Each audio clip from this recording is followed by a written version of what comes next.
बिस्मिल्लाहिर्रहमानिर्रहीम, अस्सलाम वालेकुम। पहले ही सब हैरानी का इजहार कर रहे थे कि कोई गुंजाइश ही नहीं है कानून में किस तरह से मियां नवाज शरीफ को इस तरह का रिलीफ दिया जा सकता है।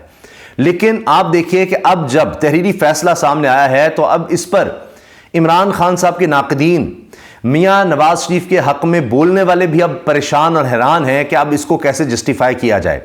यानी तहरीरी फैसले में यह बात की जा रही है कि आइंदा खुद अदालत भी ऐसा फैसला नहीं दे सकती।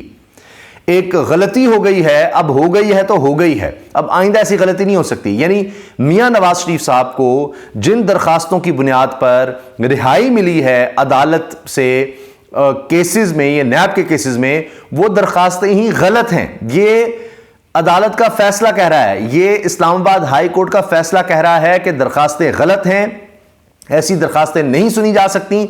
लेकिन अब चूंकि सुनी गई हैं और फैसला हो गया है तो अब क्या करें।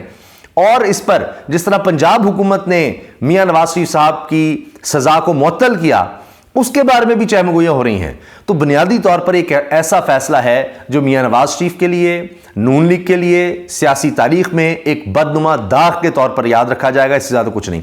अदालत तो अदालत है, अदालत के फैसले हों वो सारा एक अलग मामला, लेकिन इनके लिए एक सियासी दाग है जिसको कभी भी किसी भी तरह से जस्टिफाई नहीं किया जा सकता, जिसकी कोई नजीर नहीं है। अदालत खुद कह रही है कि ये दरखास्तें ही गलत थीं। अब इस पर सवाल पूछे जा रहे हैं कि फिर ये क्या था, दरखास्तें गलत, इस तरह से आप किसी को रिलीफ नहीं दे सकते, इस तरह किसी का पावर फिटर नहीं आके, यानी एक मुजरिम है और वो बाहर ही बैठा है, उसने आना है और उस मुजरिम के बिहाफ पे वो खुद नहीं अदालत आ रहा, कोई और आ जाता है कि जी उसके बिहाफ पर, उस मुजरिम की जगह पर मैं पेश हो रहा हूं, ये मेरी दरखास्त है, इसको सुन लिया जाए। और वो दरखास्त सुन ली जाती है, तारड़ उसमें आ जाते हैं और अदालत अब कह रही है नहीं ऐसा हो नहीं सकता, लेकिन हो गया है।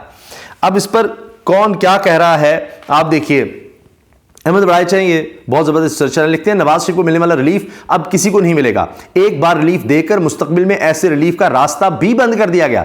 यानी मियां नवाज शरीफ को रिलीफ देकर उसके बाद कहा गया अब ऐसा नहीं हो सकता। इतना गलत ये यानी फैसला है, ये इतनी गलत चीज़ है कि अब दोबारा नहीं हम कर सकते, लेकिन इनके लिए कर दिया है। अगर कोई अटॉर्नी मुकर्रर करके दरखास्तें दायर करेगा तो वो नाकाबिल समात होंगी। यानी अपनी जगह पर एक मुजरिम है, सजा याफ्ता है, वो कहता है कि दरखास्त भी मैं ला रहा हूं और अपनी जमानत के लिए मैं कह रहा हूं, लेकिन मैं नहीं आ सकता, मेरी जगह पर कोई और आएगा और वो दरखास्त ना मंजूर भी हो जाएगी, उस पर रिलीफ मिल जाएगा। अब अदालत कह रही है ये गलत था, ऐसा नहीं हो सकता कानूनी तौर पर, लेकिन अब हो गया है, आइंदा नहीं करना।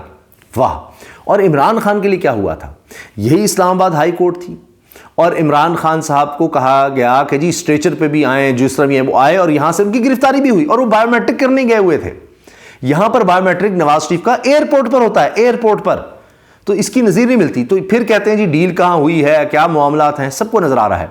और इससे कोई मियां नवाज शरीफ साहब के लिए रास्ते हमारे नहीं हो रहे कि जनाब इससे लोग कहेंगे हाँ मियां नवाज शरीफ को तो सहूलतकारी मिल रही है तो चलो उसको हम वोट कर दें। नहीं, नफरत बढ़ेगी लोगों में और उनके अपने लोग कहेंगे हाँ जी हमारा लीडर तो जनाब हमेशा डील करके आता है। अंदर तो ये नजर आ रहा है ना, वो डिफेंड करेंगे, उनके लिए मजबूरी है, लेकिन यही डील करके आता है, डील करके जाता है। और हर दफा झूठ बोलते हैं कि कहकर गए कि जी हमने कोई दस्तखत नहीं किए, कोई मुआहिदा नहीं किया, और बाद में सऊदी अरब की गवर्नमेंट की तरफ से उनके एहलकार ने कहा कि जी मुआहिदा हुआ था रिटर्न परवेज मुशर्रफ के साथ, और ये सब कुछ यहाँ अपने कारकुनों को इस तरह छोड़कर बाहर भाग गए थे। अच्छा, अब यह भी कहा गया है लेकिन नवाज शरीफ को नाकाबिल समात दरखास्त पर जो मनचाहा मिल गया। नाकाबिल समात दरखास्त, यह अदालत का फैसला है कि ये दरखास्तें नाकाबिल समात हैं, इन पर समात हो नहीं सकती, लेकिन नवाज शरीफ के लिए हो गया, अब हो गया। अब साकिब बशीर साहब ये सीनियर कोर्ट रिपोर्टर हैं, 92 न्यूज़ चैनल, एक्सप्रेस न्यूज़ के लिए, ई ट्रिब्यून के लिए काम कर चुके, एक्स प्रेसिडेंट हैं Islamabad high court journalist association के। ये भी इस पर जवाब दे रहे हैं और लोग इनसे सवाल कर रहे हैं साकिब बशीर साहब ये बताएं कैसे हो गया। वो भी बता रहे हैं कि भाई ऐसे हो नहीं सकता। अदालत में रिकॉर्ड लाए बगैर पंजाब हुकूमत की तरफ से जो मियां नवाज शरीफ साहब की सज़ा मुअत्तल की गई, वो अदालत में किसी ने कुछ बात भी नहीं की, खुद ही अदालत ने कह दिया कि हाँ जी वो सज़ा मुअत्तल हो गई है, चूंकि पंजाब हुकूमत ने कर दिया, कहीं रिकॉर्ड पर कुछ नहीं पेश किया गया। उसका भी इनको साकिब बशीर साहब कह रहे हैं हैरान है। उन्होंने कहा बस सोशल मीडिया का दौर है या टीवी से देख लिया होगा अदालत ने खुद से ही कि जी पंजाब हुकूमत ने सज़ा मुअत्तल कर दिया, वो उसकी बात भी करते हैं। साकिब बशीर साहब लिखते हैं पंजाब हुकूमत ने इस बुनियाद पर नवाज शरीफ की सज़ा अल अज़ीज़िया रेफरेंस में मुअत्तल की कि इनके वकील ने कमेटी के सामने मौक़िफ़ इख्तियार किया कि नवाज शरीफ की 74 साल उम्र है, वो ख़राब सेहत की वजह से जेल में नहीं रह सकते। इस्लामाबाद हाई कोर्ट ने साहब मुअत्तली के पंजाब हुकूमत के ऑर्डर को तस्लीम कर लिया कि पंजाब हुकूमत ने जो ऑर्डर दिया है वो ठीक है, बस कर लिया खुद से। अब इस्लामाबाद हाईकोर्ट ने नवाज शरीफ को हिफाजती जमानत देने की दरखास्तें तो टेक्निकल ग्राउंड पर वक्त गुजरने के बाद नाकाबिल समात करार दे दी, लेकिन नैब के मौक़िफ़ की वजह से सारा रिलीफ दे दिया गया। उनका जी वो नाकाबिल समात भी करार दे दी, लेकिन नैब के मौक़िफ़ की वजह से रिलीफ भी दे दिया। और अदालत ने करार दिया कि 19 अक्टूबर को दायर 2 पिटिशंस में अता तारड़ की तरफ से दिया गया पावर ऑफ अटर्नी दुरुस्त तरीका कार से तैयार नहीं किया गया था। सुप्रीम कोर्ट के फैसले के मुताबिक पावर ऑफ अटर्नी कानूनी तकाजे पूरे नहीं करता था, इसलिए हम करार देते हैं कि रिट पिटिशंस नाकाबिल समात हैं। यानी वो जो रिट पिटिशन थी वो नाकाबिल समात है, वो ठीक ही नहीं है, उन पर समात ही नहीं हो सकती। नैब की जानिब से वाज़ेह और गैर मुतवक्के मौक़िफ़ की वजह से गिरफ्तारी से रोकने का ऑर्डर किया गया। यानी दरखास्तें ठीक नहीं थी, हमने तो नैब की वजह से जो है ना ऑर्डर दे दिया कि नैब कहता है हमें तो गिरफ्तारी की जरूरत ही नहीं है इनकी, नहीं इनको रिलीफ दे दे, और अदालत ने दे दिया, जबकि दरखास्तें गलत थी। ये अदालत कह रही है दरखास्तें गलत थी। अच्छा, नैब की जानिब से रजामंदी जाहिर करने पर हिफाजती जमानत के ऑर्डर्स जारी किए गए। दोनों समातों पर नैब ने वाज़ेह मौक़िफ़ अपनाया कि नैब नवाज शरीफ को गिरफ्तार नहीं करना चाहती, है ना कमाल। और फिर कहते हैं जी लम्स के जो बच्चे हैं वो इतने सख्त सवाल क्यों करते हैं। अच्छा, इसके साथ और भी बहुत से दिलचस्प तबसरे हो रहे हैं। अकबर बाजवा नौजवान सहाफ़ी एंकर पर्सन GNN लिखते हैं, पहले खुद कानून के साथ जना किया, फिर इसका इतराफ़ भी कर लिया, लेकिन काज़ी क़ज़ा को अब भी 4 गवाह चाहिए होंगे। तहरीरी हुक्मनामे में इतराफ़ जुर्म, नवाज शरीफ ने हिफाजती ज़मानत दायर करने से पहले अदालत के सामने सरेंडर नहीं किया। हिफाजती ज़मानत की पावर ऑफ अटर्नी कानूनी तकाज़े पूरे नहीं करती।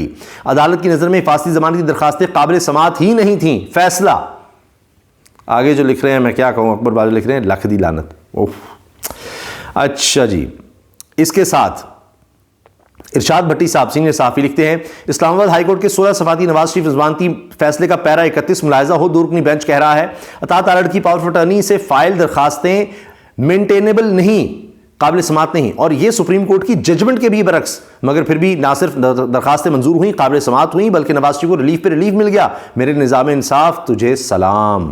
ले जी, ये इरशाद भट्टी साहब भी लिख रहे हैं। सदीक जान, कोर्ट रिपोर्टिंग का सबसे बड़ा नाम। इस्लामाबाद हाई कोर्ट ने नवाज शरीफ के हक में ऐसा फैसला दिया कि फैसले में ही लिख दिया कि हम भी दोबारा चाहें तो ऐसा फैसला नहीं दे सकते। अरे वाह, क्या बात है जी। अच्छा जी, इमरान मोहम्मद लिखते हैं, नैब की तरफ से एतराज़ ना करने का मरहला तो इसके बाद का है। पहले तो इस्लामाबाद हाई कोर्ट ने देखना था कि दरखास्त कानूनी तरीके से दायर हुई या नहीं। रजिस्ट्रार ऑफिस ने बगैर इतराज़ के फाइल आगे भिजवाई, चीफ जस्टिस ने बेंच बनाया, ऑफिस के एतराज़ात होते तो पहले इन पर समात होती तो फिर नैब को नोटिस होते, लेकिन वहाँ तो नैब पहले से मौजूद था, ना कोई एतराज़ ना कुछ, ऐसे जनाब होता है रिलीफ। फिर फ़खर दुरानी साहब लिखते हैं, ये भी साफ़ी हैं और इमरान खान साहब की पर शदीद तरकीद करते हैं, कहते हैं जी जब वो भी 75 साल के हो जाएंगे तो क्या फिर मिलेगा रिलीफ या इससे पहले भी मिलने का इम्कान है। इस पर साकिब इश्ती साहब लिखते हैं, 5 साल साइकिल तब तक ही बनता है, तब तो खुले रिलीफ मिलेंगे, ऐसे पता चलेगा सारे केस पलक झपकते उड़ जाएंगे। ये इमरान खान साहब के रेफरेंस में बात कर रहे हैं। इस्लामाबाद हाई कोर्ट ने नवाज शरीफ को हिफाजती ज़मानत देने की दरखास्तें टेक्निकल ग्राउंड यानी वक्त गुजरने के बाद नाकाबिल समात करार दी। ये जो मैं आपसे पहले अर्ज़ कर चुका हूँ वही बात। और ये जनाब अच्छा, किसी कार्रवाई के दौरान ना कभी जिक्र हुआ। उमर दराज गोंदल ये साफ़ी हैं, इन्होंने पूछा पंजाब हुकूमत की तरफ से सज़ा मुअत्तली का अदालती कार्रवाई के दौरान इस्लामाबाद हाई कोर्ट को बताया गया था या अदालत ने खुद से जिक्र फरमा दिया ताकि फैसला क्लियर हो जाए कि पंजाब हुकूमत ने भी सज़ा मुअत्तल कर दी है। तो इस पर साकिब इश्ती साहब ने लिखा जो मैं आपको बता चुका हूँ, किसी कार्रवाई के दौरान ना कभी जिक्र हुआ, ना पिटिशंस, ना नैब की तरफ से कभी बताया गया, ना तहरीरी तौर पर पंजाब हुकूमत ने कभी जमा कराया कि हमने सज़ाएं मुअत्तल कर दी है नवाज शरीफ की। लेकिन जजेस भी टीवी देखते हैं, अखबार भी पढ़ते हैं, इनको पता चला होगा तो उन्होंने फैसला महफूज होने के बाद खुद पंजाब हुकूमत से मंगवा लिया होगा। हालांकि ऐसी भी कोई रिवायत नहीं है, फैसला जारी होने में 5 दिन भी इसी वजह से लगे हैं। ऐसी कोई रिवायत नहीं है, जो नवाज शरीफ के लिए जो कुछ हो रहा है ऐसी कोई रिवायत नहीं है, कभी कोई रिवायत नहीं रही। अहम खबर, 19 अक्टूबर को इस्लामाबाद हाईकोर्ट में दायर 2 दरखास्तें जिन पर साबिक वज़ीर-ए-आज़म नवाज शरीफ को पहले 24 फिर 26 अक्टूबर तक हिफाजती जमानत मिली। इस्लामाबाद हाईकोर्ट ने वो दोनों पिटिशंस आज 31 अक्टूबर को टेक्निकल बुनियादों पर पावर ऑफ अटर्नी दुरुस्त ना होने की वजह से नाकाबिल समात करार दे दी। यानी जिन पर उनको हिफाजती जमानत मिली उनको कहा जी वो काबिल समात ही नहीं थी, और कहा है नैब की रजामंदी की वजह से गिरफ्तारी से रोकने का रिलीफ दिया था, वरना दरखास्तें काबिल समात नहीं थी, लेकिन हमने वैसे रिलीफ देते चले गए। अब आप सोचिए, साकिब इश्ती साहब लिख रहे हैं ये एक हकीकत है।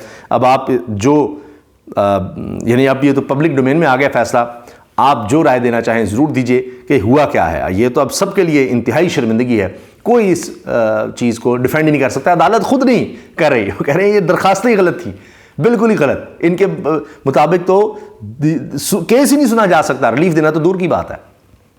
अल्लाह हाफिज।